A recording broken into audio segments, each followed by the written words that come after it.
Hello everyone. Okay, so today we're gonna be watching a video that's called Fnaf 4 had some wacky theories. It's by Character History. I will leave his channel link down in the description. So we're gonna have a fun time reacting to this. And Fnaf 4 was a game, a very hard one. So, yeah, let's jump into this. Have fun, like and subscribe, and yeah, most importantly, have fun watching this. Let's dive in. It looks like the little gums of his mouth is pretty dark, and so is like his gums are so dark. It's kind of dark as Nightmare, which is the next one, has the same gums. But what I'm thinking is that Nightmare Fredbear takes off his like outer layer of skin, like his golden skin, and then just puts on or just has this dark Hey everyone, black. sorry for taking forever to get this video out. Originally, I was just going to make a sequel to my last Fnaf theory vid, just focusing on Fnaf 3, but there just wasn't really anything to talk about. Fnaf 3 has probably one of the most straightforward narratives in the entire franchise. It just doesn't lead to a lot of actual theorizing. Part of that was because it was originally supposed to cap off a trilogy, but all in all, what was there to talk about? The only thing people still theorized about was the true identity of the purple guy, and it really didn't seem to matter that much because he's now just Springtrap. Anyway, because of this, I've just decided to skip Fnaf 3 and go right to Fnaf 4. This is the game where Scott decided to do a complete 180 and make the game super vague, which led to a lot of debate as to what was happening. So, without further ado, let's get started with...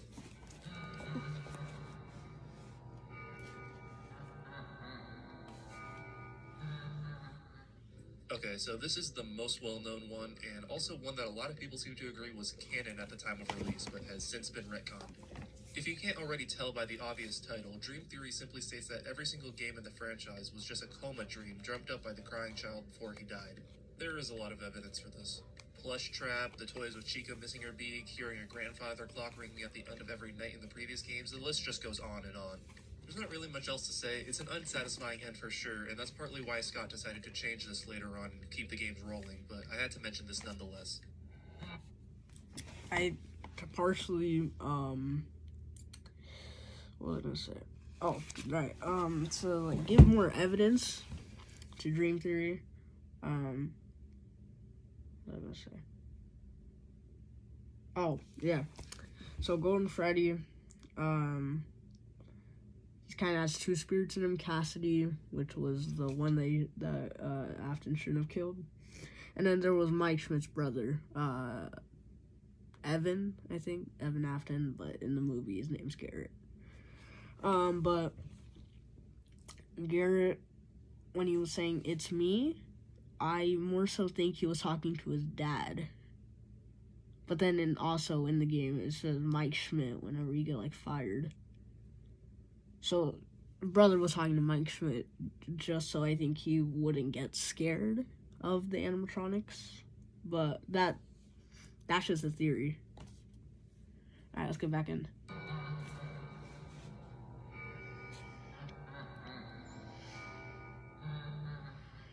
Alright, the big one. This has been the focal point of countless debates, even to this day. What was in the mysterious box at the end of Night 8? What could the text, perhaps some things are best left forgotten, for now, mean? Well, while not super liked then, nowadays the most popular answer is proof that it was all a dream. Whatever that entails, I don't know, but seeing as how Scott himself said he's changed the contents of the box like 3 times, and we know that Dream Theory was retconned, I think it's safe to say that that answer was the correct one. But that wasn't the only theory. Another popular theory for the time was that the box contained the puppet. This is partially due to its mysterious absence in this game, while every other animatronic was referenced in some way, and the fact that the marionette was already associated with boxes. It also helps that the puppet already seems pretty compactable and could possibly fit in that thing. People also speculated that it could be teasing the upcoming Halloween DLC, but that pretty quickly went away as soon as that came out. One interesting theory that not a lot of people talked about was that it contained evidence of Purple Guy's crimes, like photos of his victims and stuff. This could tie in with the text, as that evidence could be representative of all the pain and trauma caused by him, thus best left forgotten. But of course, as we know, all of those were wrong. Because inside the box was a string, and if you pulled that string, it would reveal a secret compartment containing the embarrassing photo of SpongeBob at the Christmas party. Merry Christmas, SpongeBob! Okay. I think for the box, there was like a book.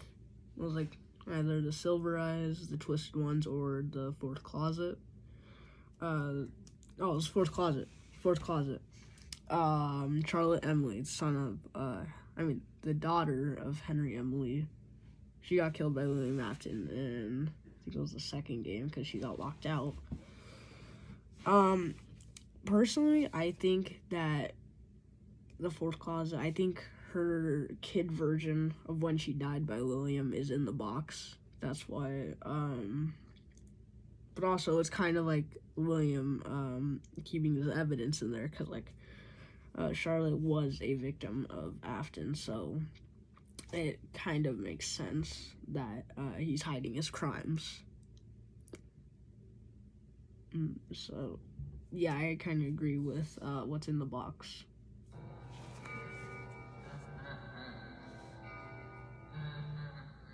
This is a cool theory, which again might have actually been canon at some point. This theory states that Nightmare literally is death itself, because he only appears after we hear the hospital flatline noise. It's almost kind of sad, seeing as how we know that Crying Child died. Maybe originally Nightmare canonically killed you in that final night. After seeing constant coma nightmares of the animatronics, his view of death was twisted to look like them as he took him to the afterlife. But now that all of that can't be canon anymore, who knows what Nightmare actually is. To comment on the Nightmare might be death thing, I think it's kind of like untrue.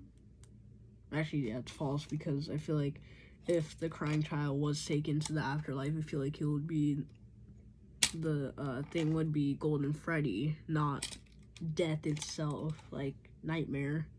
But I feel like it would be Golden Freddy because he was the embodiment of William Afton was using his Golden Freddy plush as a security camera. So I personally think that it would be Golden Freddy that would take him to the afterlife, not Nightmare.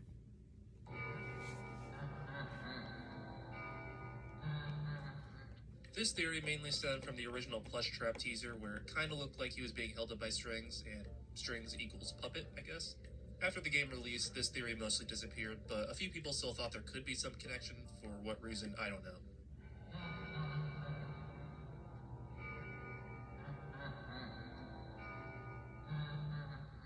This is an interesting one that even today might have some merit.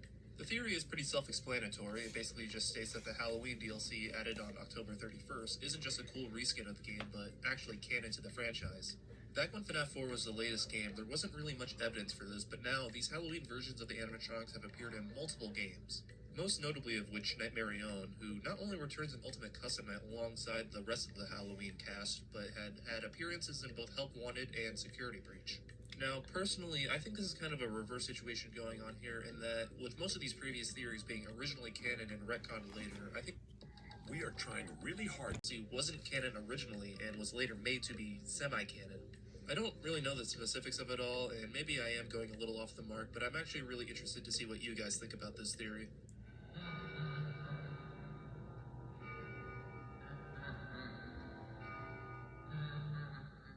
Alright, this is a pretty lame theory that states that not only are Nightmare and Nightmare Fredbear one and the same, but Nightmare is actually inside Nightmare Fredbear, and after Night 6, he peeled off his outer shell.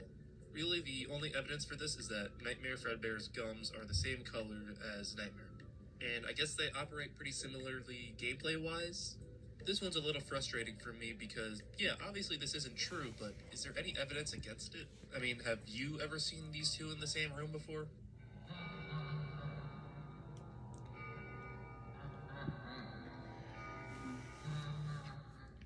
Oh boy, this one's a doozy. So, this one claims that Fnaf 4 isn't the first game in the timeline, but the last one.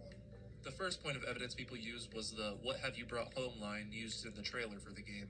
They stated that since the ending newspaper in Fnaf 3 said they'd be auctioning off the surviving things from the Fazbear Frights fire, someone bought animatronics from that auction and brought them home, much to the terror of the kid living there.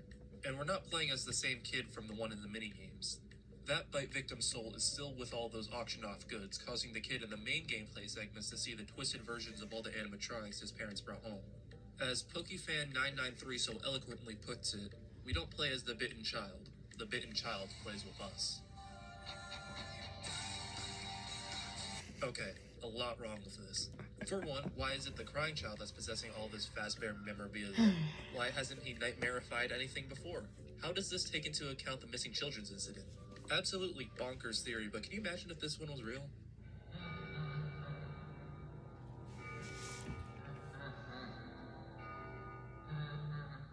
So this theory was mostly talked about before the game's release and kind of fizzled out afterwards. It basically stated that you'll be playing as game creator Scott Cawthon himself. People's reasoning for this was that Scott has stated in interviews before that he's had nightmares of the animatronics in his games, and because of that, we would be playing out what went on in his mind. Now, obviously that didn't happen, but interestingly enough, the Joy of Creation fan games would use elements of this, so I wonder if that was intentional and they might have been inspired by this theory.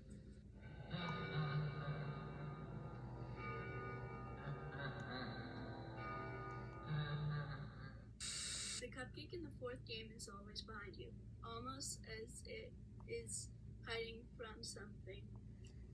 We believe he's the Purple Man. When the kids brought him to Fredbear and he died, the puppet put him in the cupcake to show him what it's like to be an animatronic. Thank you for watching. Subscribe for more FNAF theories and gameplay. Alright, bear with me for this one. It's a lot. So, from what I'm understanding, this theory says that not only is the crying child the purple guy, but he's a different purple guy from the one who was spring locked in 3, and he's also the cupcake. This theory comes from an old YouTuber known as Mini Marble Theory, who has long since disappeared from the platform.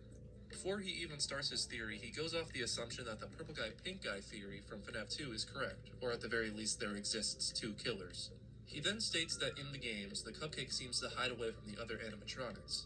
Because of this, the cupcake must be scared of the animatronics. And you know who else is scared of the animatronics? That's right, the FNAF 4 crying child. And why is the crying child scared of the animatronics? That's because he killed them when they were alive and stuffed them into the suits, and now they want revenge.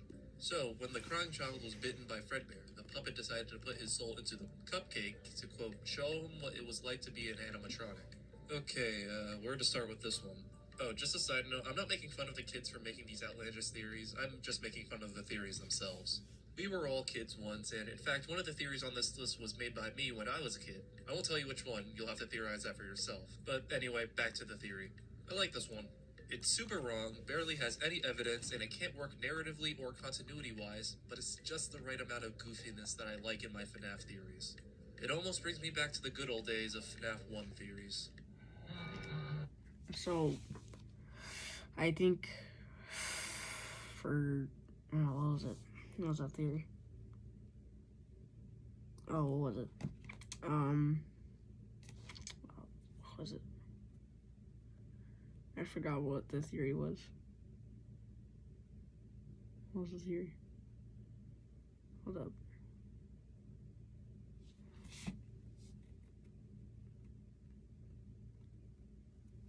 Oh, yeah. The puppet made the kid a animatronic.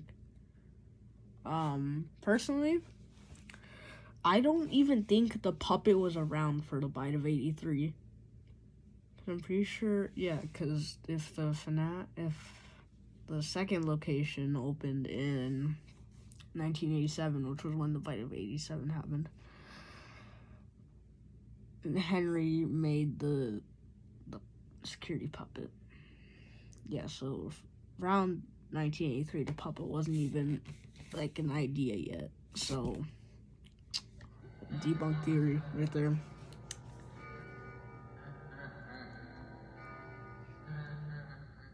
Okay, last one of the video. This one's more of a bonus theory because I can't really pinpoint an exact date as to when people first started throwing this theory out there. Basically, people thought that Scott Cawthon was a code name and no such person actually existed. This would branch into other theories, like maybe he's actually a massively well-known developer trying something new, or he might have been in some controversy beforehand and wanted to hide his identity for some reason. Unfortunately, these were always quickly disproven almost immediately, as it's pretty easy to find interviews, other games, and even pictures of himself, even back then. And that will do it for this video. I gotta be honest, there were a lot more goofy theories than I was expecting for this one. And I've also started researching sister location theories, and let me tell you, there's also some good ones in there. But in the meantime, if you're still hearing this, thank you for watching. Remember to like it if you liked it, subscribe if you really liked it, and I'll see you next time. Alright, well, that's going to conclude our video. I hope everyone here enjoyed this video, because it's kind of like a new, like, type of video. Not reacting to any Enderman anymore. So, I hope you guys enjoyed. Leave a like, subscribe, and I hope you guys all have a great weekend, and, yeah, have a great Friday. Bye. Bye, everyone.